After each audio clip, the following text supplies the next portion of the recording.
سب تعریف اللہ ہی کو ہے جس نے اپنے محبوب بندے محمد صلی اللہ علیہ وآلہ وسلم پر یہ کتاب نازل کی اور اس میں کسی طرح کی کجی اور پیچیدگی نہ رکھی، بلکہ سیدھی اور سلیس اتاری تاکہ لوگوں کو عذاب سخت سے جو اس کی طرف سے آنے والا ہے ڈرائے، اور مومنوں کو جو نیک عمل کرتے ہیں خوشخبری سنائے کہ ان کے لیے ان کے کاموں کا نیک بدلہ یعنی بہشت ہے جس میں وہ ہمیشہ رہیں گے، اور ان لوگوں کو بھی ڈرائے جو کہتے ہیں کہ اللہ نے کسی کو بیٹا بنا لیا ہے۔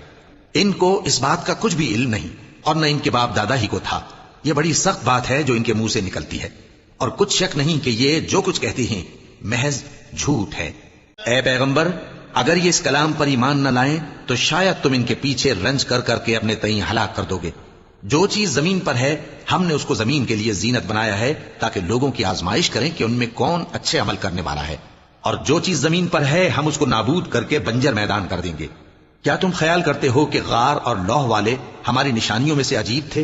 جب وہ نوجوان غار میں جا رہے تو کہنے لگے کہ اے ہمارے پروردگار، ہم پر اپنے ہاں سے رحمت نازل فرما اور ہمارے کام میں درستی کے سامان مہیا کر۔